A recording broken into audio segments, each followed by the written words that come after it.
Друзья, приветствуем вас на YouTube-канале Гагауз Медиа. Это проект «Единомышленники». Здесь мы ведем дискуссии по самым разным вопросам, обсуждаемым в нашем обществе. У Молдовы нет эффективной молодежной политики. Молодые люди покидают страну. Молодежь не видит свое будущее в этой стране. Друзья, согласитесь, подобное утверждение мы слышим не только из уст политиков и не только в период предвыборных кампаний. На протяжении последнего десятилетия уж точно это одна из главных проблем нашей страны. И все же, молодежь на самом деле уезжает из Молдовы, но есть молодежь, которая возвращается сюда. Как удается молодым людям реализовать себя там, за границей, и здесь, в Молдове? И удается ли вообще? И что молодежь думает о молодежной политике Молдовы? Как вы понимаете, мы решили сегодня поговорить с молодым человеком. Более того, мы будем сегодня говорить не только о том, как молодежь видит проблемы этой страны, но будем говорить с человеком, который ищет на творческом пути себя в нашей стране. Заинтриговала, думаю. Надеюсь, что вы принимаете решение оставаться на нашем канале. Нам остается порекомендовать вам подписаться на наш канал, порекомендовать это же самое сделать вашим друзьям. И еще ставьте лайки, потому что таким образом мы будем расширять нашу аудиторию, и единомышленников в Молдове будет больше.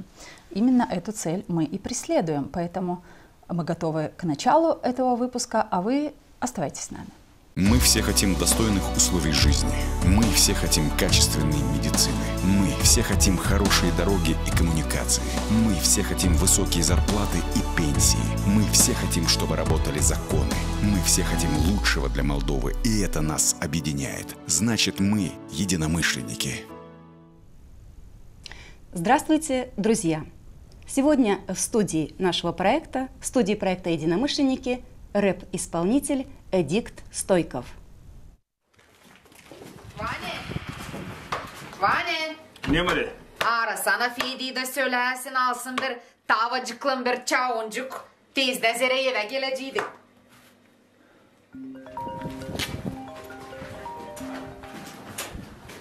Alo. Selam çocuğum. Selam baba. Ne yaparsın? Sağlığın nice? İş gider mi? Hepsi İslam baba. Var az var vakitla. Bak ne söyleyeceğim çocuğum. Mamun sımarladı Germanya'dan satın alarsın bir tavayın bir çavuncuk da getirersin. Baba ben ne düşündüm o. Duracağım ta 2-3 aycağız. Ne sığ bir iki aycağız be Fede. Ne kadar tavarcı gelmem senin o gelmeni ha? İsteyim ama bir transport. Fede sen kendi uşağın önünde hiç mi utanmazsın? Nasıl bütün dünyanın parasını mı istersin kazanma? Senin uşağın ilk adımını yaptı sen yoktun. Laf etmeye şansları başladı sen gene yoksun. Yeter be Fede. Dön eve. Dön eve. Köyden gele haber benim kızım yaş bakmış dökme ben günden son öte. Günden son öte canım açık senin için kardeşim dön eve. Canın çekmiş büyük zorluklar benden de bir dua. Ne kadar sen ter dökeceksin yabancı toprakta. Kardeşim dön eve, kardeşim sen dön eve. Canım açık senin için kardeşim dön eve. Canın çekmiş büyük zorluklar benden de bir dua. Ne kadar sen ter dökeceksin yabancı toprakta. Kardeşim dön eve, kardeşim sen dön eve. Эдикт, здравствуйте. Добро пожаловать в нашу студию. Здравствуйте. Клип, с которого мы начали сегодня наш выпуск, называется «Дön eve», трек «Dön eve», «Вернись домой». Вот в описании этого трека в Ютубе ты пишешь следующее. Теряем историю из-за того, что теряем людей, которые пишут историю наших дней. Правильно, сила в единстве, все в разъездах. Нет единства, нет сил. Резюмируя твои мысли, ты говоришь о том, что люди уезжают, выезжают, проводят больше времени вне пределов нашей автономии, вне пределов нашей страны. И ты считаешь, что это главный фактор разобщенности общества. Почему ты так думаешь? Ну, как минимум, мне будет даже, по факту, если я сейчас буду говорить только о себе, мне будет спокойнее, когда вокруг меня будет такая же молодежь, как я, и у меня даже в селе я сейчас не могу с кем-то общаться, потому что конкретно у нас сейчас разрыв между поколениями по факту по возрасту. У нас либо школьный возраст и пенсионеры. И те ребята, которые вот между вот этим возрастом, им не с кем по факту общаться.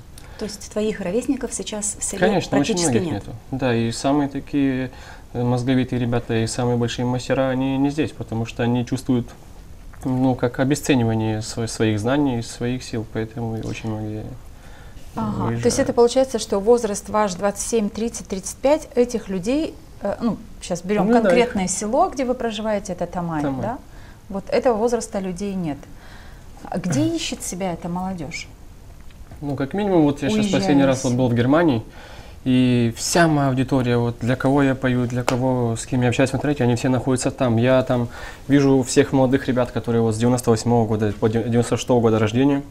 Вся эта молодежь там. Выходные в Германии, вот даже я был сейчас последний раз в Оффенбахе, и там на выходных есть парковки, где гагаузы на автобусах приезжают, там передачки отправляют.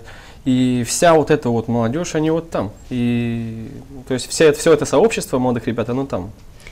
То есть правильно я понимаю, что гагаузская молодежь больше в Европу уезжает? Ну да, сейчас больше в Европу, там оценивается тут немножко по-другому, нежели сейчас. В России обесценился из-за того, что очень много из Узбекистана приехали, из Таджикистана приехали. В Турции тоже сейчас, вы сами понимаете, какое там положение с турецкой лирой. И все в Германию. И мне кажется, это тоже играет злую шутку в обратную сторону. Там ребята почувствовали, как их оценили их работу. По приезду сюда никто не хочет работать на такую плату, которая сейчас у нас тут. То есть, смотрите, когда вы уезжаете в Германию, вы уезжаете не за самореализацией, а уезжаете за тем, чтобы заработать на жизнь. Я правильно понимаю? Ну, конечно, там тяжело самореализоваться только из-за того, что незнание языка. То есть там улицы не кажутся какими-то родными либо близкими, просто потому что нет души. Душа есть там, где ты понимаешь язык. Ну, и вот там тяжело реализоваться. Там реализация в виде только финансового какого-то стабильности. Да, вот только это спокойствие. То есть душа здесь в автономии, где родные, где близкие, может быть, семьи, там заработок. А какое будущее ждет? Ну, будущее в таком ритме никакого. То есть эта молодежь, она же представляет как-то свое будущее ближайшее? Она здесь его не представляет. И я вот даже скажу, что это даже, знаете, как работает? Даже я сам, после 9 класса, я ни разу не было такого, чтобы я больше месяца здесь находился. Для меня Молдова, Гагаузия была это как въезд-выезд, чтобы я мог находиться дальше. Вот интересная история. А где вы находились? Я с 9 класса уехал в Россию, я там работал год, либо 1,5 года, наверное, больше даже 2 года. После России уехал в Турцию, там работал 4 года. После Турции уехал в Европу, ну, везде мотало. А как так получилось, что принял решение, что вернешься и попробуешь силы свои реализовывать здесь? Я люблю детей. У меня есть племянники, вот в Авдарме здесь у меня сестра замужем, у нее 4, у моей сестры Каролины 1 ребенок, и у младшего брата тоже. И каждый раз, когда я приезжал откуда-то заработок, дети меня не узнавали. Либо даже если узнавали, то был такой, как будто уже не теплый какой-то взгляд, и ребенок понимает, кто я, но уже нету чувств. И мне даже со своей девушкой приходилось заново как будто знакомиться, вот это восстанавливать все это. И просто дошел к тому, что утеряется вот эта ценность. Если я привыкну к тому, что ребенок может меня уже не узнать, если я буду смиряться с этим, либо то, что моя девушка будет, не могут, как объяснить? Теряется что-то, да? Ну да, вот какая-то внутренняя какая-то часть теряется, и человек уже начинает остывает, да. И если просто я не хотел смиряться с этим, не смиряться с этим был единственный выход прийти сюда и уже как думать, как здесь это все делать. И что ты решил, как будешь ты здесь реализовывать себя? Ну, как минимум, я понял, что мне надо призывать молодежь, открывать свои глаза, призывать молодежь, понять, что они имеют какой-то вес в нашей маленькой Гагаузии, понять то, что мы есть это будущее, но по факту все это будущее, которое будет строиться здесь, все эти люди не здесь. Я чуточку хочу, может быть, наш разговор вернуть к самому началу нашего выпуска. Почему рэп? То есть вы ищете себя в музыке, да? И почему такое направление? Ну, мне кажется, просто в рэпе есть больше, как легче можно мысли свои раскрыть. Грубо говоря, это не вокал, который ты одно слово тянешь. Там, в 10 секунд ты можешь всунуть такую мысль, которая может перевернуть. И поэтому и рэп. И просто у меня нет музыкального образования. И, грубо говоря, рэп это всегда же был голос улиц. И рэп всегда выводился и был популярным тогда, когда что-то не то, что-то неладное в обществе. И мне кажется, и Самое время. А что неладно в нашем обществе? Что, неладно, что нету единства, нету молодежи, опять же, нету силы здесь. И вся молодежь. И у нас еще дело в том, что, я не знаю, может, это такое воспитание с СССР к нам пришло, то, что старшее поколение как будто не хочет слышать, либо не воспринимать всерьез молодых ребят. Ну, смотрите, Эдик, ну вы же говорите, что в селе, в общем-то, не осталось людей вот вашего возраста чуточку выше для того, чтобы, то есть вот эта прослойка средняя между возрастным населением, скажем, и школьниками, вот этой части людей в селах не осталось. Следовательно, вы говорите, старшее поколение не хотят слышать молодежь. Какое старшее поколение? Вот, как минимум, это все началось, вот, давайте вот начнем с того, что конкретно вот уплыв вот этой молодежи конкретно я увидел с 2014 года. До 2014 года были классы А, Б, В, и еще были люди у нас тут. Но и пенсионеры не хотят отдавать рабочие места. Я знаю очень много пенсионеров, которые до сих пор работают, но хотя эти ребята на пенсии. Даже сам факт вот этого, то, что если бы пенсионеры тоже понимали важность трудоустройства молодых ребят, то они бы как-то вот... Но согласны ли эти молодые люди, о которых ты говоришь, сегодня заступать на работу вот на эти должности, они в то время были согласны, пока они не увидели, сколько можно заработать за границей, они были согласны здесь быть. Просто корень проблемы, она очень далеко ушла, которую не замечали очень долгое время, а сейчас это сыграло очень злую шутку. Хорошо, тогда сейчас давайте вернемся к данности сегодняшнего дня. Когда, как вы говорите, молодежь уже успела выехать за границу, успела увидеть, как можно там заработать, да? Сколько денег может там заработать молодой энергичный человек. Понятное дело, что он ищет себя реже всего в своей профессии, он находит себя в каких-то, наверное, строительных работах, может быть, еще каких-то видах деятельности, но, наверное, реже всего профессионально, или я ошибаюсь? Очень редко. Редко профессионально, конечно. Да? Тогда теперь получается, что молодой человек, который привык ездить за границу для того, чтобы обеспечить себе какую-то там финансовую подушку безопасности для жизни, приехав сюда, он разочаровывается от того, что нет работы или она низко оплачивается. И то, и другое. Тогда получается, что в Молдове очень много вакансий, их реально очень много вакансий, на которые молодые люди не хотят идти работать, потому что низкая оплачиваемость. В Гагаузии, давайте начнем вот с Гагаузии по поводу вакансий. Здесь, если есть вакансии, то, грубо говоря, скажем, условно, Камрад. И сейчас относительно зарплат и относительно жилья, которое можно снять в Камрате, оно... Диссонирует. Очень, конечно. То есть человек не сможет себя содержать. Конечно. Грубо говоря, даже если сейчас человек решил, ладно, допустим, я решил там остаться у нас в Гагаузии, в Молдове, вот скажем Молдову, и я нашел работу в Кишиневе. Сейчас, если я захочу снять квартиру в Кишиневе, я должен как минимум дать минимум 700 евро, чтобы я начал там жить. И это тут правда. Даже получается так, что даже ни у кого долг взяли, знаете, чтобы сейчас взять эти деньги и пойти. Говорит ли это о том, что молодежь, в общем-то, не имеет никаких возможностей оставаться в этой стране и искать себя? Да, и как бы есть возможности, но они очень ограничены. Очень сильно. Только а какими возможностями вы пробовали пользоваться? Вот есть возможности. Мы можем сейчас сказать о тех возможностях, которые все же в этой стране есть, потому что наряду с такими примерами, с такими проблемами, которые вы сейчас называете, отсутствие рабочих мест, низкая оплачиваемость труда и дальше, и я говорила в начале этого выпуска о том, что нет эффективной молодежной политики в стране. На самом деле, если бы она была, она чувствовалась бы, да. Но в последние годы государство все-таки пыталось каким-то образом поощрять молодежь, которая здесь приняла решение жить и работать. И в бизнесе молодежь могла получить какие-то грантовые или, может быть, еще какие-то кредиты, может быть, субсидии. И не только. Говорить. Программа Иль-Киев. Или программа Иль-Киев в Гагаузии. Там я не знаю эту программу. Вот еще проблема в том, смотрите, что Смотрите, договорю мысль. Получается, что есть некоторые реально... Понятно, что страна бедная. Ну, бедная еще и потому, что ее здорово обворовывают. Или обворовали, мы знаем о краже одной, которая общеизвестна, и еще ничего не известно. Только мы знаем, что своровали. А когда эти деньги вернутся и возможно ли вернуть эти деньги, никто не знает. Но в стране есть государством продумано несколько программ, которые, казалось бы, оказывают реальную поддержку молодежи.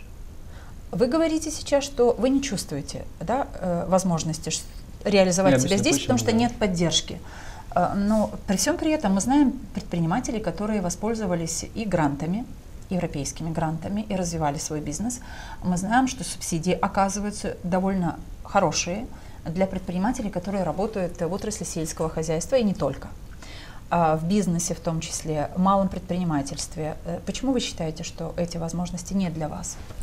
Как минимум из-за того, что я не знаю молдавский язык, я его не учил. Не учил тоже, на этой причине то, что стереотипы. Я когда даже говорил о молдавском языке, у нас единственное, нужен ли тебе этот молдавский язык? Все равно ты будешь в России, все равно ты будешь там, либо нужен ли тебе этот немецкий, который я учил в школе, либо нужен тебе этот английский. И сейчас все гранты, что мне вот отправляли даже по моей сфере, по музыке, отправляли, что есть вот такие проекты. Я читал, я не понимал, и просто непонимание вот этого языка, мне казалось это настолько сложным, и я отбрасывал. То есть, но сейчас я понял, что я вокруг вот сейчас общаюсь тоже с людьми, с Кишинева, с пацанами, которые понимают этот язык, и у нас есть одна общая цель. Мы говорим о государственном языке. Да, да. И у меня сейчас вот собираю ребят, которые умеют писать проекты, которые знают этот молдавский язык. Вам. Да, и то есть моя задача сейчас, если есть такие возможности, если я в чем-то не понимаю, я попытаюсь сейчас собрать вокруг себя таких людей, которые понимают в этом. Но тяжело найти некорыстных ребят, а которые топят за идею. Их очень мало. Особенно у нас в Гагаузии. Очень мало ребят, которые не будут думать изначально только о деньгах. И если человек думает изначально о деньгах, то там навряд ли что-то получится. Но если убедить человека в успехе в проекте, то там и деньги неизбежны по факту. Но вот ты говоришь о том, что очень многими возможностями у нас в Гагаузии молодые люди не могут воспользоваться потому, что они не знают о существовании каких-то проектов, которые могли бы действительно помочь. А если и знают, просто старт. кажется очень сложным. Кажется очень сложными. Нет лидеров, кто бы вот так вот конкретно излагал бы, как это можно сделать. Либо... Но смотрите, тут я хочу сказать, что лет 10 назад ни одна из примарий, возможно, из примарий, где работает много сотрудников, возможно, не понимали, что такое грант, и не знали, не знали, да, каково же это написать грант, потом как реализовать, как сформировать отчетность по этому гранту, как зарекомендовать себя хорошо одним проектом, чтобы получить возможность привлекать еще другие грантовые средства. Сегодня очень много успешных примарий, в том числе в Гагаузии. И эта возможность возникла, ну, это общеизвестно, потому что были европейские гранты открыты, и САРТ на территории Гагаузии, SLPI и другие грантовые программы, которые позволили всем желающим, и местным органам власти, и предпринимателям участвовать. Когда вы говорите «мы не умеем», но не уметь сегодня означает «можно научиться». Да. Готова ли молодежь учиться? Но сегодня доступ к тому, какие грантовые программы открыты, если у нас в руках есть вот этот девайс, а он есть у всех, то на сайте ЧЕК.МД можно увидеть все, что там есть, и для молодежи в том числе. Вот сейчас скажу, вот Дмитрий Куся, это примар нашего села, и он очень сильно контактирует с молодежью. И не как примар, а как вот товарищ, как друг. Я его не называю как Дмитрий Ильич, как его называют там. Мне проще, я люблю общаться без клишейно. Для меня человек не важно, каком он, главное, чтобы он был человеком, и чтобы у меня как был общий язык с ним. И вот Дима знает у нас в селе, кто чем занимается. И когда он видит какие-то гранты, либо какие-то вот проекты, он отправляет. Он мне отправил недавно 2 проекта, буквально вчера отправил. Я говорю, когда будем в селе, расскажешь поподробнее, потому что, ну, не знаю, молдавский не понимает, ты расскажешь логику, как это работает. И я уже, наверное, поняв логику, мне будет проще уже и самому в этом двигаться. И вот в нашем селе, грубо говоря, сейчас по спорту, либо какой пример, вот даже по вот такому проекту, как сейчас у вас, он может увидеть человека, который вот может, либо он показал себя долгое время вот в этой сфере, он к нему лично подходит и говорит, смотри, есть вот такая возможность, делаем. Ну, замечательно, что у вас такой примар, который еще и делает какие-то отсылки, рассылки делает для своих жителей. Ну, Тамай очень часто участвовал в самых разных проектах и при предыдущем примаре, да? То есть Тамай как раз-таки все то, что там происходило, развитие, очень большую роль сыграло участие в разных проектах. То есть я хотела сказать о том, Эдикт, что говорить о том, что нет возможности участвовать в проектах в Молдове, и для молодежи в том числе есть очень много разных проектов. То есть это одна из возможностей. Другое дело, что вы тут, наверное, правы абсолютно, когда не понимаем языка, и мы считаем, что это очень сложно, и заранее от этого отказываемся. Вывод какой?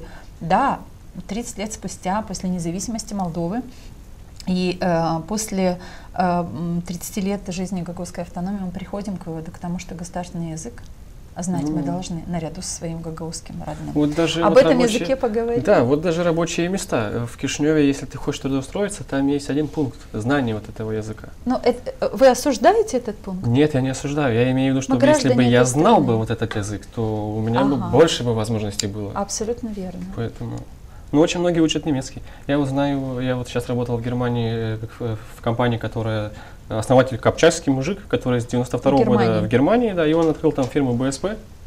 Там его сын учился уже в Германии, старший сын потом как бы прошел курсы немецкого, и там полфирмы разговаривает уже на немецком. То есть Копчак, он уже там точно уселся, и Копчак, он точно не вернется уже сюда. Потому что им уже спокойно. Они говорят, ну, что не родное здесь, все понятно. Но понятно, когда ты знаешь язык. Там тоже есть какие у нас программы, там, EasyWay, чтобы найти, где маршруты едут. Там все это понятно. Но пока ты не знаешь языка, вот то же самое сейчас с проектами. Я не знаю языка, и мне кажется, это каким-то диким, либо непонятным для меня. Так, маленький вывод всего этого, да, учитывая и опыт Копчака как вы сейчас приводите этот пример, опыт Копчака в Германии и ваш опыт здесь. Знаешь язык, имеешь доступ ко многим ресурсам, которые открыты в этой стране в том числе. Это для той молодежи, которая нас смотрит. Мы напоминаем, что у нас сегодня в студии Эдикт Стойков. Мы будем говорить не только о рэп-музыке, но и о мировоззрении человека, молодого человека, на все то, что происходит в автономии в Гагаузии. Мы предлагаем облепиховый чай вам отпить. А тем временем нашим зрителям мы сообщаем о том, что проект «Единомышленники» в эфире.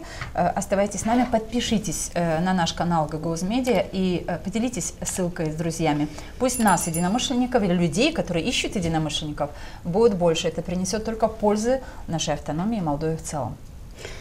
Да, мне бы хотелось немножечко поговорить о том, что финансы нужны тебе для того, чтобы снимать клипы, для того, чтобы оборудовать, наверное, студию, для того, чтобы делать это качественно. Как ты выходишь из этой ситуации? То есть у тебя есть сегодня студия, есть качественное оборудование съемочное, как все это ты решаешь? Я вам скажу, что как минимум, если есть желание, есть вера в то, что ты делаешь, и не требуется все вот это вот. Моя песня «Шоссын Гагаузлар», Анна Топрам, это записаны были на телефон. И где бы я ни выступил, эта песня сложная, и его нельзя вживую петь. То есть, если ты поешь под плюс. И все песни, которые были Анна Топрам, «Шоссын Гагаузлар», они были записаны на телефон. Я на телефон это записывал. И когда я конкретно почувствовал отдачу от народа, А как ты это почувствовал? Отдачу? Почувствовал комментариями, почувствовал то, что начали здороваться, там начали всерьез воспринимать. Раньше я писал музыку, типа, иди работай, вот такие вот. У нас и народ тоже такой, в менталитете есть у нас такая кусочек гнилой яблочки у нас в народе есть. То есть ты стал петь Анна Топрам и получил положительные отклики? Конечно. Что писали люди? То, что появился смысл в гагаузских песнях. А кто пишет стихи? Я. А музыка? Музыка есть, вот с Копчака тоже, типа, он работает в Германии, параллельно занимается музыкой. Вот он мне подарил этот бит и говорит, делай. Этот бит у меня лежал, наверное, месяц. А бит, мы сейчас говорим, это музыкальная... Это мелодия, да, аранжировка. Да, вот. Это лежало у меня месяц. А саму студию я построил только убеждениями. Убеждал людей вот в успешности вот этого проекта. То есть я тогда работал у нас тут в Молдове по солнечным панелям.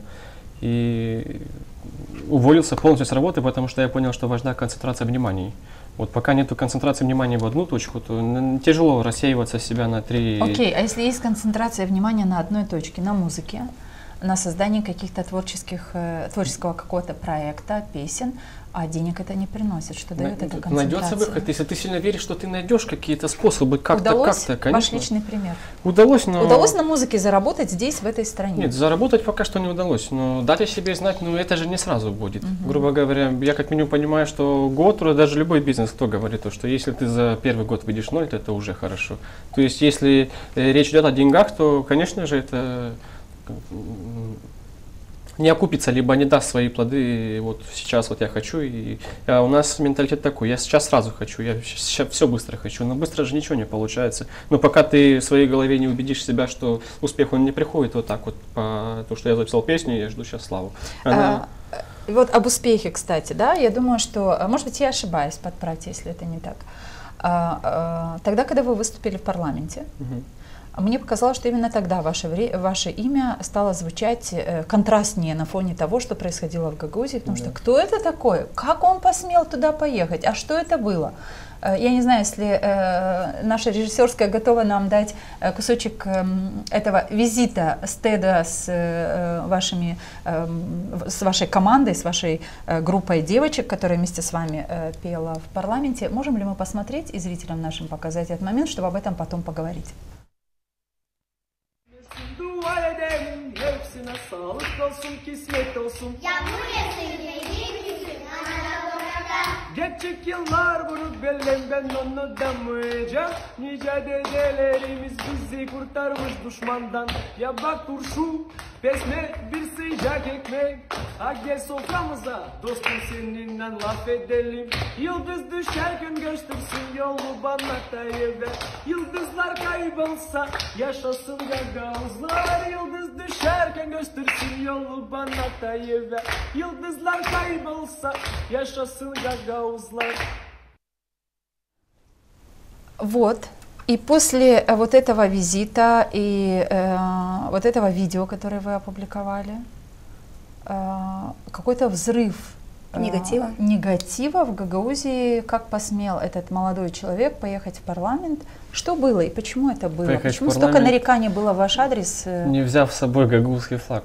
Вот это было самое. Это вот именно всех конкретно раздраженность общественности было в том, что не было гагаузских флагов там, где стоял молдавский флаг и флаг Евросоюза. И меня начали обвинять в том, что почему я не взял с собой этот гагаузский флаг и почему его там нету. И ладно бы просто бы написали, но там были и маты, и угрозы, там, и расправы разные были. Мне даже мама позвонила, она в ТикТок зашла.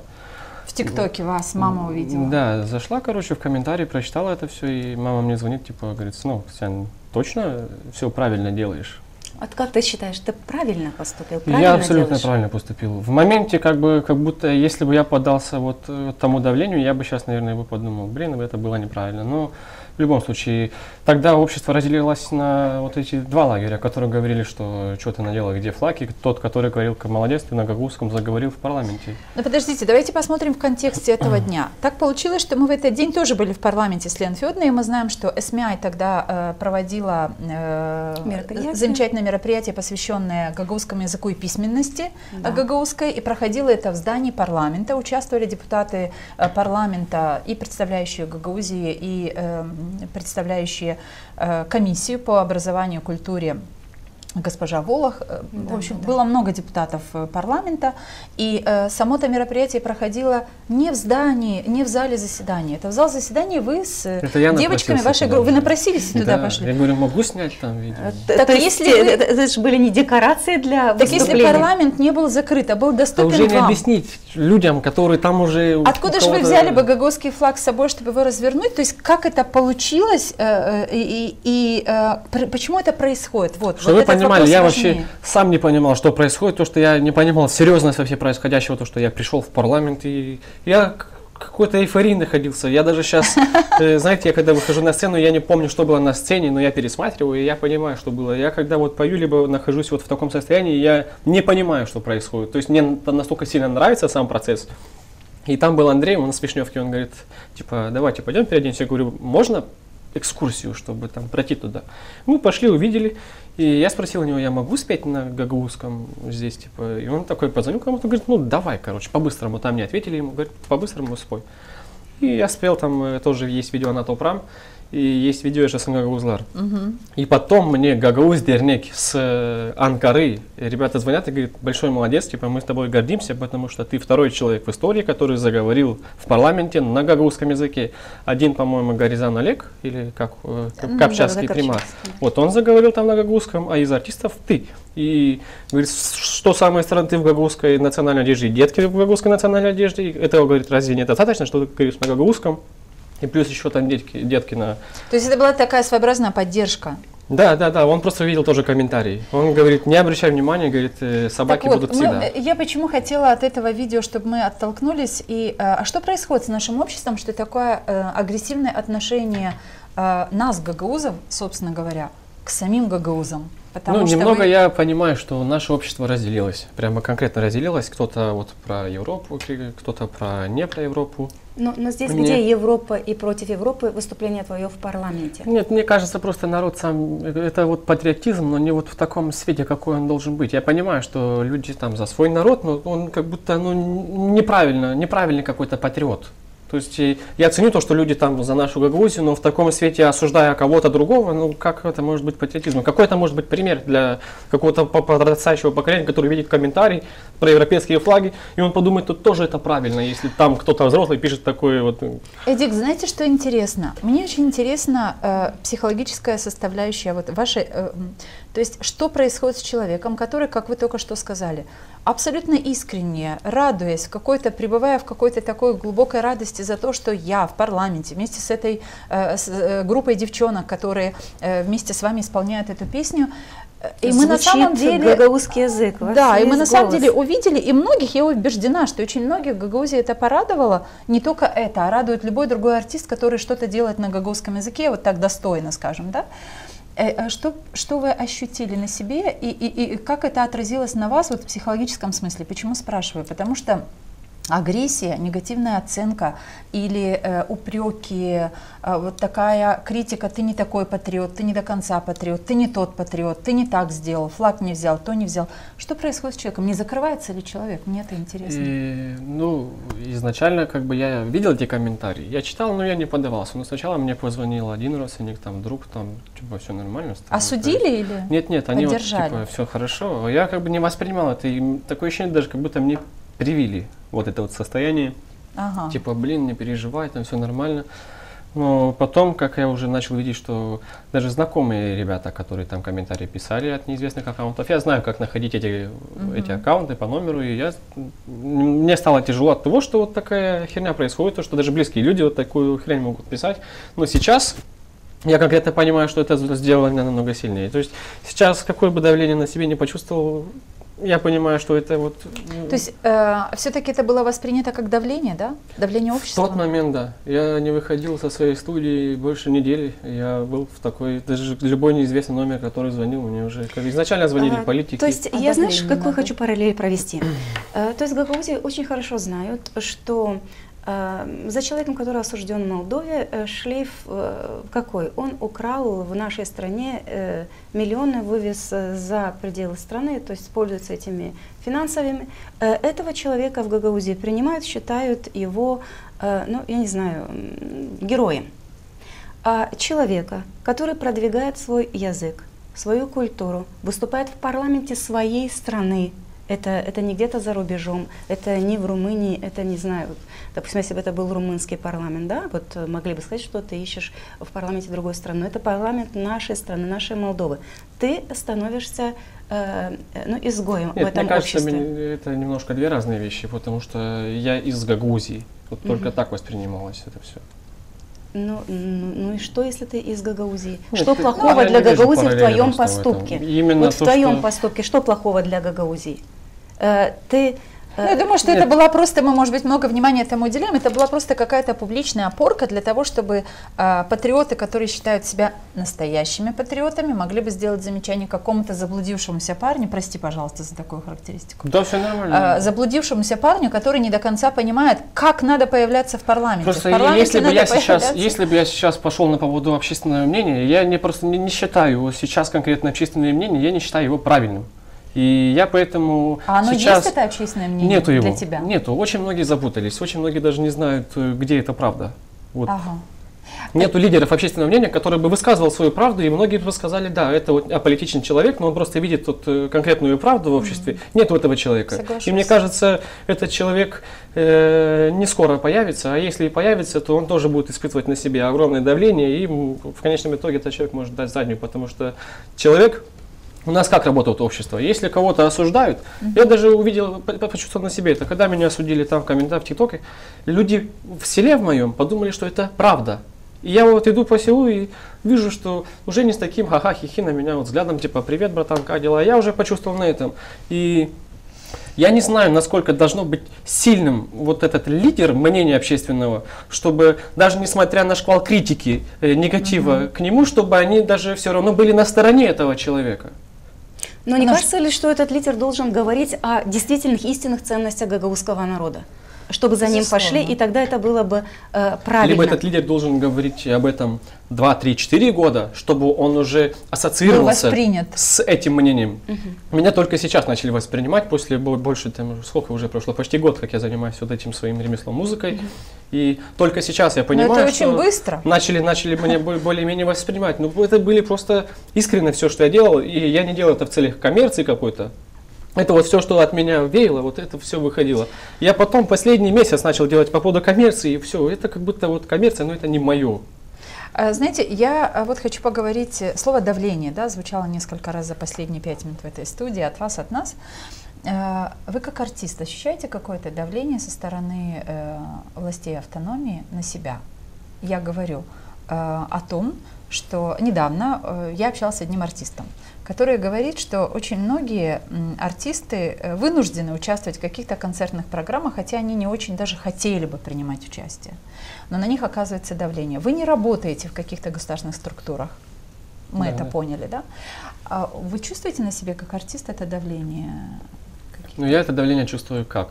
Грубо говоря, если я сейчас выступил где-то в Молдове, могут, вот как меня сделало вот управление спорта Гагаузии, Владислав, кто там был? Управление спорта. Мы изначально, у нас было собрание. Давайте я сейчас расскажу, как это работает. Мы работали, не работали, а было собрание молодежи в городе Чедрлунга, который собирал, спикером был, по-моему, Шевель Андрей. И директор управления спорта, они были там, и мы говорили о взаимоподдержке, грубо говоря, вы делаете музыку, мы вам будем приглашать вас на концерты. И после того, как я даже вот дал интервью Нокта МД, управление спорта, мне позвонили и сказали то, что концерт отменяется, там вы не будете петь. Я говорю, ну окей. Но я сразу подозреваю, что это вот... Из-за вашего участия? Да, из-за вот этого участия было. И после того, как я конкретно убедился в том, что они меня просто слили, я пошел туда и вот с директором управления спорта говорю, вот смысл нашего собрания было тогда, когда вы говорили поддержка в любом, то есть я не осуждал наше государство на Нокта МД, я говорил просто о личных своих проблемах, с которыми я стыкуюсь здесь, и я не критикую, я хочу, чтобы было решение вот этих определенных проблем. И у нас свобода слова действует. Нет вот этого свобода слова. В Гагаузии нет свободы Да потому слова. что вот слишком все политично стало, и СМИ, и не СМИ, и абсолютно все, и все в заблуждении, никто не понимает даже, где уже это правда. Даже я сам иногда такой думаю, где правда вот это вот, что правильно сейчас и что неправильно, за что топить, за что не топить. И вот я договорю, и когда вот я сейчас спою в Молдове где-то каких-то, может, грубо говоря, вот в парламенте спел, все, я понял, что такой негатив меня тут точно на концерты не приглашают. Приглашали или нет? Не приглашали. В первое время не приглашали. И потом меня приглашали вот на некоторые концерты, где были бы политические вывески. Я отказывал в таких концертах. Но когда мне сказали, что приглашали меня в Гагаузия Ленд на открытие спеть, я с удовольствием туда пришел, потому что там не было каких-то там агитационных каких-то моментов. После того, как я там спел, меня Молдова перестала приглашать. Отменили документальный фильм, Молдова Либер отменила, из-за того, что типа я сотрудничаю. А по факту я как артист, где я должен петь? Так, то есть тут в чистом виде такая картина. Вы спели в парламенте, вас ненавидят в Гагаузии. Вы спели в Гагаузии в каком-то проекте Шора, назовем это проектом Шора, это действительно Гагаузланд проект Шора. Вас не будут приглашать или вас перестали воспринимать в Молдове. Да, на самом деле, все, где сейчас, что мне делать? И какой позиции вы пришли своей? Какая позиция выработалась после вот этих двух важных нюансов? Я просто конкретно понял, что я не буду сотрудничать с какими-то независимыми, ну вообще с молдавскими СМИ я не хочу уже сотрудничать, потому что там конкретно одна цель. То есть цель просто поговорить о вот этой политике, которая у нас тут происходит. И я понял, что я с ними точно не хочу сотрудничать. И вот с вами сотрудничаю, потому что я до этого видел, чем вы занимаетесь, и как бы я понимаю, что мне есть смысл сюда приходить, и для меня здесь это площадка, где я могу высказать свое мнение и раскрыть какую-то идею для народа. Из тех проблем, которые есть в нашей стране, безусловно, выбираться гражданам этой страны. И мы с вами граждане этой страны и жители этой автономии. Поэтому высказываться очень нужно. И очень хотелось бы, чтобы... Это очень рисково, если ты какой-то там медийный... А не получится без этого, не получится без обсуждений, не получится без диалогов, без дискуссий о том, какие проблемы есть в стране в автономии, как жить с этими проблемами. Не получится без этих дискуссий. Если мы все уйдем в себя, если мы все разочаруемся, а поводов для разочарования очень много сегодня и в Гагаузии, и в Молдове. Но невозможно эту апатию принимать, перенимать и распространять. Но мне так кажется, я вижу вас все-таки человека оптимиста, очень смелого, и мне кажется, что не только своим творчеством, но и такие люди, как вы, молодые люди, не только своим творчеством, но своими вот этими свободными размышлениями. Мы должны отстаивать эту свободу в этой стране, какая бы она ни была, но в Молдове есть свобода слова, хочу сказать я. Другое дело, что Нет, сложно... я думаю, я могу поспорить с тем, что ее нету. Говорите. Ни здесь у нас, ни в Молдове нету. Ну почему? Вы сейчас сидите в студии и свободно тут высказываете Ну свои да, мысли. я сейчас свободно высказываюсь, но я знаю, что будут последствия. Я об этом. Но подождите, то есть вы говорите о том, что свобода слова есть, где-то она есть в Молдове, но свобода есть и слова есть, последствия. если у тебя есть какой-то пассивный заработок не в Молдове. И ты можешь говорить и понимаешь, что тебе нигде не может что-то срезать. Ну смотрите, сейчас как это получается, что вы высказали свое мнение о том, что происходит в автономии в Молдове, и вы пострадали как артист, который мог бы быть участником той или иной концертной программы и подзаработать на своем творчестве. Правильно я понимаю? Да. Ну так вот, эта проблема, пока мы о них не поговорим, и пока мы не будем предлагать людям, которые занимаются в Гагаузии. А мы знаем, кто в Гагаузии занимается организацией концертов от лица государства и тратит на это бюджетные деньги. Мы видели Башканов и видим еще те структуры, которые занимаются организацией концертов для пиаров каких-то публичных личностей. И в этих концертных программах, конечно, должны принимать участие и такие люди, которые здесь, на территории Гагаузии, пытаются себя в музыке найти. Если мы об этом не будем говорить, я вас уверяю, из года в год эта ситуация осложнится больше. Нет шансов и не должно быть шансов ни у одного представителя власти в Гагаузии наказывать артиста за то, что он имеет какую-то политическую другую позицию. Одновременно с этим я абсолютно солидарна с одним из музыкантов, я не получила разрешения называть его имя, поэтому называть здесь не буду, который мне сказал, что мне предлагали участвовать в концертах, которые организовываются в разных населенных пунктах, организовывается командой ШОР. Я не буду принимать участие, это моя личная позиция. Имеет право человек иметь такую позицию. Да. Но это не говорит о том, что я не соглашусь с вами, что в Молдове нет свободы слова, но, возможно, вы правы в том, что можно есть... сначала узнать, что для меня свобода слова и что для вас свобода слова. Давайте. Что для вас это свобода слова? Да. Ну, для меня свобода слова, когда я могу в этой стране говорить все то, что я думаю. И вы не почувствуете последствий? Соблюдать что? Бывали времена, когда я чувствовала последствия, когда я работала в государственных структурах, и я чувствовала последствия, когда политики давили. Но я сейчас говорю о данном моменте, о том, что я как гражданин Республики Молдова могу абсолютно свободно высказывать свои мысли, какие я хочу. И главное, что я это должна делать корректно, потому что свобода не означает безответственность. 100%.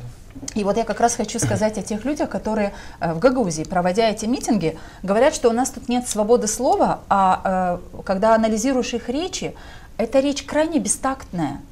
Бестактная, некорректная, она, как сказать, провокационная и провокационно разжигающая такие страсти, которые вообще не нужны в любом обществе в любое время.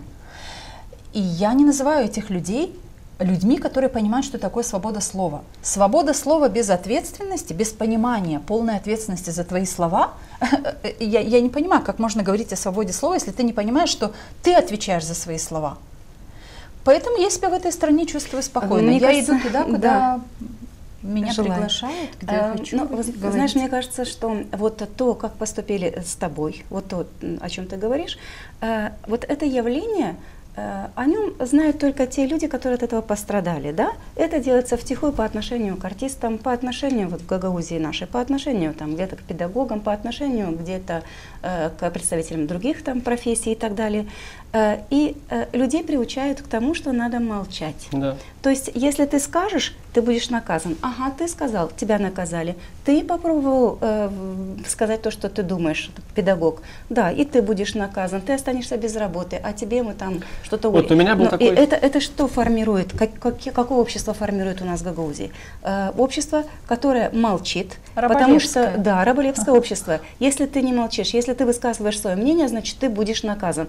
И мы потихонечку начинаем жить, существовать в обществе, где, конечно же, свободы слова нет, но мы тоже подписываемся где-то под это. Потому что если ты молчать не будешь один раз, дважды, трижды, если сегодня не будешь молчать, ты завтра педагог, послезавтра больше художник. Людей увидят, что это да, работает. Что это существует. И те люди, которые по отношению к тебе таким образом поступили, но никто так не хочет рисковать. Завтра они не решатся поступить просто таким же образом. А что для тебя свобода слова, Адикт? Потому что свобода я ответила, слова, это, вот, грубо говоря, если ты конкретно постраиваешь свои речи, следишь за своими словами, но говоришь конкретно так четкие, как свое четкое мнение без каких-либо там агрессии, либо каких-то оскорблений. И если я делал свое свобода слова, и у меня не было каких-то там оскорблений каких-то, либо осуждений. У меня были чисто точечно в какие-то структуры, я вижу, что это не работает. И если я говорю об этом, я не имею ничего личного к какому-то чиновнику, который возглавляет вот эту вот структуру, я ничего личного к нему не имею. Но пока есть восприятие вот это вот, как будто я осуждаю именно вот этого человека, который вот там. Я всегда, если мое слово было, то мое слово было только за то, чтобы дать акцент внимания на проблему, которую нам надо решить, чтобы было намного проще. Помогу вам. Поняла. Выглядит эта мысль, которую вы хотите сказать, следующим образом. Начальник одного управления, да, поставил себя или требует от всех подчиненных этой отрасли, которую он возглавляет, действовать так, чтобы ее имя, и ее управление, и эта область вообще в Гагаузии не получала нарицательного какого-то замечания. Можно даже так сказать. Так? Так это говорит как раз о том, что мы люди, если позволяем этому человеку получать 20 тысяч леев заработной платы, еще и вот таким образом холить и людей настраивать на то, что ни в коем случае не должно быть никаких замечаний, так это мы, люди, позволяем этому человеку барствовать, простите. Мы, граждане этой страны, мы позволяем барствовать, потому что если есть замечания к этой отрасли, надо сказать, если есть что-то хорошее, тоже должны говорить, что вот это хорошее, а вот это... Иначе мы, налогоплательщики, содержим всех этих чиновников, понимаете? О, все так сложно, это капец. Для вас как сложно. будто уже Почему? все так далеко Давайте просто... сделаем. Нет, сложно в том, что все так далеко зашло, что, грубо говоря, надо? 10 лет назад это было бы с этим легче бороться. Сейчас, чем дальше, и Сложно. Надо очень... а как разбудить народ? И народ Молдовы, и народ Гагаузии. А как вы думаете, нужно будить народ? Конечно, надо. А вот какая такая идея может разбудить народ? Вот Шор разбудил весь народ, да? Всех увлек тем, что я вам дам. Ничего не давая, я вам все равно дам. Вы просто ждите, когда-то я дам. Ну, хорошо, Адикт. Вот в одном из Нам нужно переключиться. Да, нам нужно давайте переключиться. Мы это сделаем, да. И я хочу предложить, чтобы мы поговорили про ту песню, которую ты спел в парламенте, «Она то прам». Да? В этой песне есть такие слова: «Она то прам, сине без калдерджис дизден, сине без калдерджис ая». Тучис Ельда. Переведу для тех, кто не понимает гагаузский язык, что родная земля, мы поднимем тебя с колен, мы поднимем тебя на ноги и будем нести на руках, держать на руках. Ты считаешь, что наша Гагаузия находится на коленях? Я считаю, что не то, что на коленях, это просто был как афрологизм или как. Образ, да? Такой? Да, это был образ, то, что не в самом хорошем состоянии сейчас наша Гагаузия, потому что, в песне говорят о том, что потерял очень много людей, и это не про то, что люди умирали, а просто живых людей, тут, которые живут сейчас, их тут нету. И, грубо говоря, то же самое сейчас с человека высосут литра-два литра крови, то он не будет таким же сильным и не будет таким же эффективным, как он мог бы быть. Речь тоже об этом. И для меня, опять же, я как музыкант, для меня интересно, чтобы в концертах были люди, и их нету. Я пою сейчас для пенсионеров и для школьников. Но эта песня, вот эта песня, и не только это, и «Дönjeve», и так далее, они поднимают конкретные проблемы, которые существуют в нашем обществе.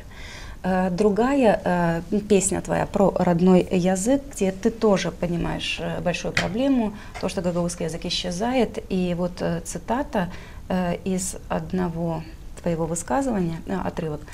«Ben ne yaparım, millet için, köyüm için yaparım. Benim uşağım olacak, ben isterim, ol affetsin Gagauzça». То есть все то, что я делаю для своего народа, для родного села.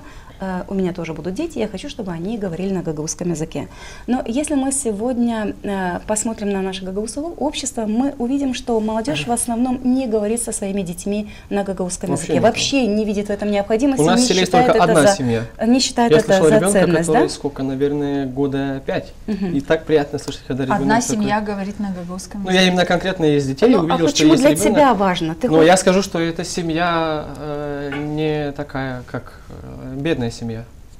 И где нет доступа к айфонам, к планшетам. Напомните, лет 6-7 назад, что гагаузский язык стал языком бедных. Но меня эта мысль тогда покоробила. Да, мы были депутатами Народного собрания Гагаузии, только приступали к написанию закона о расширении сферы применения гагаузского языка с Леной Федоровной и с Михаилом Николаевичем. И Лена Федоровна вот эту мысль сказала, что гагаузский язык становится языком бедных, и меня это очень сильно... Да, ну это правда. Это такая правда, что... Ну а почему ты считаешь, что твой ребенок, твои дети должны говорить на гагаузском языке? Ну давайте вот я скажу, как восприятие русского языка у меня. Русский язык — это не мой родной язык. Я его со временем привил к себе. И все самые искренние чувства, и все самые глубокие чувства я могу высказать на гагаузском языке. Я когда пишу свои песни, я плачу. Песня «Маму». И пишешь, и каждое слово тебя кидает слезы. И как я пишу свои текста? Я вижу картины, которые я перевожу в слова. И твои текста, вот текста песни, они глубже будут, когда ты знаешь больше слов на гагаузском языке. Но сейчас человек, который выучил сначала, вот он вырос с русским языком, и он потом как принял этот гагаузский язык, он чужой. Как будто не гагаузский, это не его язык это. Вот, и для меня, и для меня человек, который знает гагаузский язык, вот тот конкретно может говорить «я гагауз». Но человек, который не знает, грубо говоря, думать, русский язык, когда я думаю на русском языке, там логика одна, в гагаузском языке логика другая. Сейчас есть такие фразы, которые невозможно перевести на русский язык, либо смысл этой фразы невозможно перевести, и меня строит смысл вот этих разных вещей. Ты говорил, что наша сила в единстве. Считаешь ли ты, что сила гагауза в гагаузском языке? Да. Да, больше Почему? Ничего. Вот для меня пример, вот конкретно, вот он для меня более человечный. Человечный в плане форму-зал в 2011, по-моему, году говорил в исполкоме на гагаузском языке. Было собрание, и там... Ну, наверное, одно было. Нельзя сказать, что во время его башканства Нет, я говорю про одно. Нет, я говорю про одно в языке. 2011 году, если не ошибаюсь, или в 2014, или неважно. Было одно собрание, где с русской Киселии приехала женщина, либо с Вишневки, неважно, откуда пришла, скажем, условно, Вишневка. Приехала и просила помощь на пасхальный этот период. Просила то ли 10 тысяч лей, то ли 1000 лей, просила, чтобы выделили деньги на помощь чистке кладбища. На русском это звучало.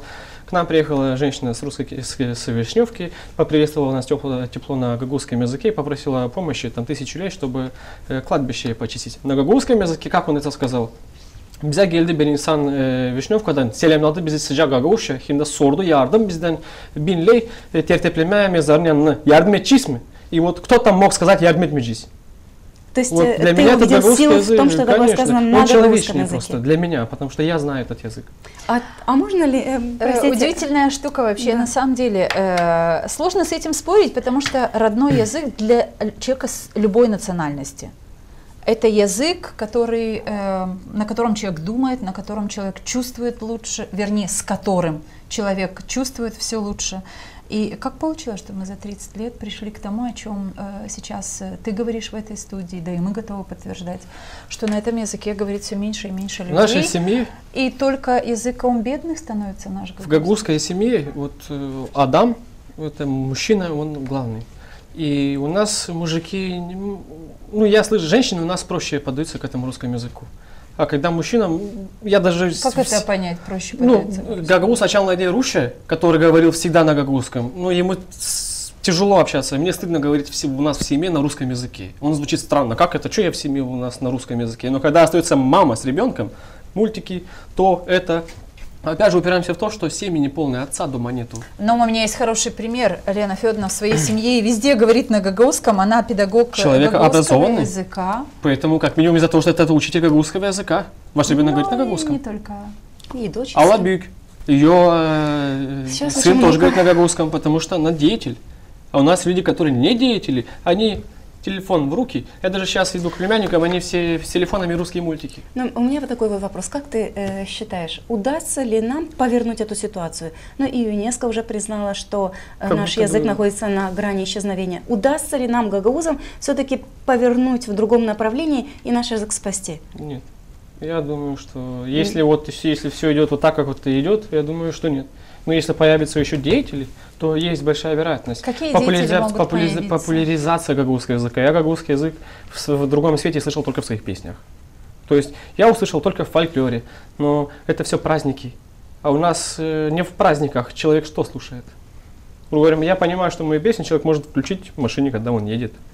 Грубо говоря, романтику на гагаузском языке я никогда не слышал. Я слышал в своих песнях романтику, драму слышал в своих песнях, позитив только в своих песнях слышал. В другом свете, не в фольклорном свете, там щейной на сын, либо вот что-то такое. Я не осуждаю это. Этому тоже есть место. Но пустовало место вот другого жанра гагаузского языка. Почему? Песни Виталия Манжел я бы тоже отнесла бы к категории песен, которые провоцируют размышления, которые подводят меня к тому, что «Нелер гечты», «Бенем дядум», ну много-много других песен. Ну вот он возрастной. Я сейчас не то, что осуждаю то, что он возрастной, имею в виду, что аудитория. Аудитория гагаузская просто ждет, мне кажется, какой-то гагаузской новизны в музыке всегда. В текстах, в направлениях музыкальных, жанрах. Мне кажется так. Мы тут зашли далеко, нам нужно... люди говорят, что у нас есть такая рубрика, и мы должны... Вернемся к дискуссии, но сейчас мы должны объявить о том, что рубрика «Люди говорят, что». Настраиваемся на то, что у нас будут короткие вопросы для коротких ответов Эдикта Стойкова. Я не могу давать короткие ответы. Люди говорят, что...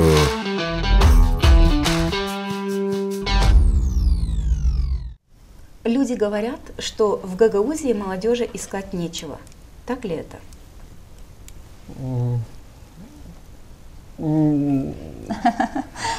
Как есть. Я думаю, да. Я думаю, да. Но как минимум нету места для досуга какого-то. У нас в селе ничего нет. У нас есть заправка. У нас во всем селе горит свет только на заправке. То есть вы сейчас считаете, что если нет места для работы, это не так страшно, что нет места для досуга? Я хочу сказать, что мысли соединяются вместе сначала для досуга, там находят единомышленников, а потом уже идут в то место, где они пришли к какому-то общему. Окей. Люди говорят, что молодежи в Молдове невозможно найти высокооплачиваемую работу. Так ли это? Возможно, но, наверное, нет учебных заведений для определенных каких-то... Ну, ваша реакция, походу, говорит об обратном. Учебных заведений в этой стране, мне кажется, предостаточно для того, чтобы попробовать найти себя. Я просто не знаю, что за высокооплачиваемая работа. Ну, вот ты говорил, что можно устроиться на работу, ты будешь получать хорошую зарплату, но будет ли это соответствовать тем потребностям, которые будут у тебя там оплатить? Ну, мне кажется, просто вот потребность к спросу, его спрос и как бы людей больше, но спроса мало. Понятно. Хорошо. Люди говорят, что молодежь хочет получить все и сразу. Так ли это? Да. Ты тоже? Я тоже хотел, но я сейчас понял, пока не... А почему нельзя, вот молодежи, что бы ты сказал, почему нельзя получить все и сразу? А как это возможно вообще все и сразу? Получить все и сразу? Да. Ну, если ты родился в богатой семье, либо у тебя отец политик, то да. Но если ты из обычной семьи, то ты точно не получишь все и сразу. И все как бы через упорный труд. Окей, а на чем зиждется такое желание получить все и сразу? Почему красивая жизнь. Вот, просто в Инстаграме очень обманчиво, на самом деле. Вот даже сейчас люди видят, у меня все красиво в Инстаграме, но по факту они видят картинки, что было для достижения этой картины. А может, об этом нужно говорить? Ну, конечно, да. Я в своем Инстаграме обо всем говорю. Люди говорят, что у молодежи на уме только гаджеты и соцсети. Нет, у молодежи на уме где бы достать денег, не гаджеты. И все же деньги. Конечно. Важный двигатель. Ну, а по-другому что? Но как-то ты говорила о том, что деньги для тебя – это инструмент для достижения целей. Для меня, да, мы сейчас говорим о молодежи. Но ты тоже представитель молодежи, я поэтому и через призму тебя смотрю через деньги, на молодежь. Да, я могу очень многое реализовать. Понятно. Люди говорят, что молодежь сконцентрирована только на материальных благах. Так ли это? В большинстве, да. В большинстве так. Люди говорят, что молодежь стесняется говорить на гагаузском языке. Так Да. ли это? Да, потому что я даже говорили об этом, то, что гагаузский язык не был в других смыслах, как кроме праздничных и кроме бытовых каких-то целей. Не использовался. А можно изменить ситуацию? Ну, мне кажется, можно изменить ситуацию, если очень много структур конкретно оставят какие-то правила, что вот у нас в структурах говорит на гагаузском языке. Мне даже очень приятно в Камрате в некоторых местах вижу, что стоит у двери сердечко, где говорят «Бардала дело гагаузще». Это акция Гулю Каранфиль, которая очень... Да, ну очень четко этим. А Гагаузия в этом году, гагаузская автономия в этом году будет отмечать 30 лет со дня принятия закона об особом правовом статусе Гагаузии. Что за эти 30 лет? Что было и что есть? Я понимаю, что вам еще нет 30, и вы можете судить о том, какая Гагаузия как минимум последние 10 лет. Да? Так вот, ваша оценка за то, как менялась Гагаузия за последние 10 лет для вас, вашими глазами, как вы это оцениваете, и чего больше? Проблем, успехов, достижений или? Ну, у нас есть и определенные достижения, есть, но мне кажется, что больше проблем и недопонимания внутри народа, внутри страны в целом. Вот. Ну, я конкретно вижу Гагаузию только последние 2-3 года. Я здесь учился, и я кроме своего села и школы ничего не замечал, но замечал только того, что даже когда я учился в школе, изначально был класс В, А, Б, В, Г, был класс Г, и с каждым годом как бы у нас все соединяли, и в итоге у нас к 9 классу, с 5 класса до 9 класса у нас осталось только А и Б. В класса уже не было, а был и Г еще, конечно. И конкретно видно, что у нас с 2014 года до сегодняшнего дня у нас в селе очень много пустых домов. Вот, у нас территории, где раньше росли виноградники и поля, их уже никто не смотрит. То есть это говорит только о том, что людей нету. Нам нужно научиться говорить все, что мы думаем, но говорить об этом очень корректно, Да, уважая друг друга. И поэтому мы с Еленой Федоровной задумали вот такой проект, как место, где мы не то что позволим себе, не просто себе позволить услышать мнения, которые не стыкуются с нашими мнениями, возможно. Наоборот, мы очень признательны будем тем людям, которые будут искренне, как вы сейчас делаете в этой студии, говорить свою точку зрения, чтобы и другие люди услышали, что мнения разные. Но спасти страну мы сможем только тогда, когда по основным направлениям жизни страны и автономии мы будем вырабатывать какие-то общие идеи, которые нас сплотят. Потому что когда не будет вообще разговоров, и когда люди будут чувствовать, что «Ой, зачем об этом говорить, все равно ничего не изменится», это очень плохо. Не кажется ли тебе так, что полная апатия может привести к тому, что мы вообще не захотим ни о чем говорить? Но тогда найдется некто, кто придет и скажет: «Я вот кнут взял, все сделал, ну-ка давайте налево, направо, вперед». Уже такие режимы и такие в жизни человечества были. Это тоже не есть хорошо. То есть за свободу надо бороться. Вместе со свободой приходит ответственность. Вот 23 декабря будет 30 лет со дня принятия закона об особом правовом статусе. Сегодня, конечно, не 23 декабря, но давайте представим себе. 30 лет — это не маленькая дата. Вот для меня это будет просто конкретным анализом. Да и не надо анализировать, я уже сегодня вижу, какие проблемы есть, и как именно я, и как артист, и как творческий деятель, как я могу на это повлиять, я все это для этого делаю. Без каких-либо корыстных целей, чтобы народ мне платил какие-то деньги. Просто есть определенная проблема, и до этого мы говорили о том, что я хочу, чтобы и мой ребенок говорил на гагаузском. Вот, и я буду делать все, что исходит от моих сил, и надеюсь, у меня будет возможность привязать еще каких-то ребят, и мы увидим, что этой цели тоже есть место быть. Я только этим могу отдаться своему народу больше. И либо своим конкретным мнением. Но я боюсь уже высказываться своего какого-то мнения, если я конкретно сам не буду увидеть, что это в практике работает, а не только в теории. Вы реально боитесь высказывать свое мнение? Нет, я не боюсь. Просто и политические мнения высказывать, вот опять же, идем к тому, что нет конкретного свободы слова, даже если она будет конструктивной. Вы вернулись с Казахстана. Да. Маленький кусочек видео, который есть в наших руках, посмотрим и вернемся в студию для завершения передачи.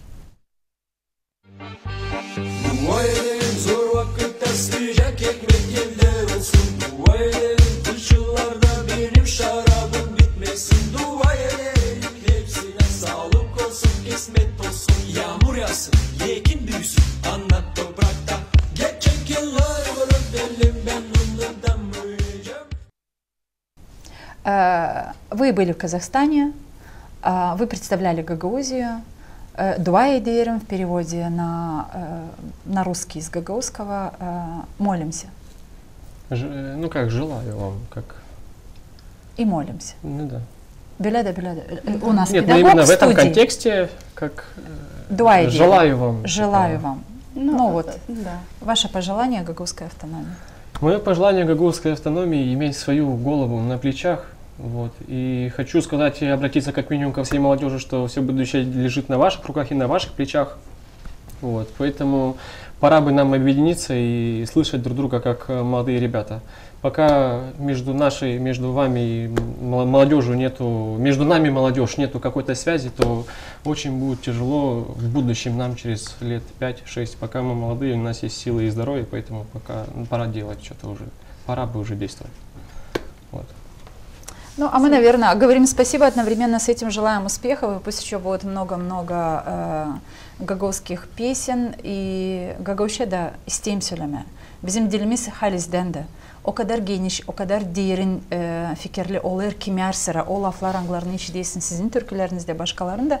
Hani çekedersin, gurur duyma, hani bizim dilimizde o kadar şıralı his varınca girsin insanın içine, ama lazım, bunu isteyelim biz Gagauzlar. Hiç kimseyi bizim yaşamamızı taisle yapmayacak. Hiç kimseyi bizi yanlış yola götürmeyecek, biz istemesek gitme o yanlış yollara. Hiç kimseyi bizi yaratıcılık yolunda başarıya getirmeyecek, biz istemerseydik onu yapma. Да. Başarılı olsun yolunuz. Sağ ol. Kolay olmasa da gene de başarılı olsun. Уже alıştık. Biz bunu bekleyeceğiz. Согласились, да. Мы, проект «Единомышленники», здесь ставим точку. Вот такой получился сегодня разговор с Эдиктом Стойковым. И, конечно, есть над чем задуматься. И нам, людям, которые чуточку старше молодежи, вот так вот общаясь, узнаешь, какие настрои молодежи, да? Спасибо, Эдикт. Наше дружное до свидания и до следующей встречи, друзья. Гагаuz Медиа, подпишитесь на наш канал и, вне сомнения, мы вас всегда просим, поделитесь этой ссылкой друзьями, пусть больше людей ставят лайки и пусть нас, единомышленников, станет больше в Молдове. Мы нужны этой стране. Мы все хотим достойных условий жизни. Мы все хотим качественной медицины. Мы все хотим хорошие дороги и коммуникации.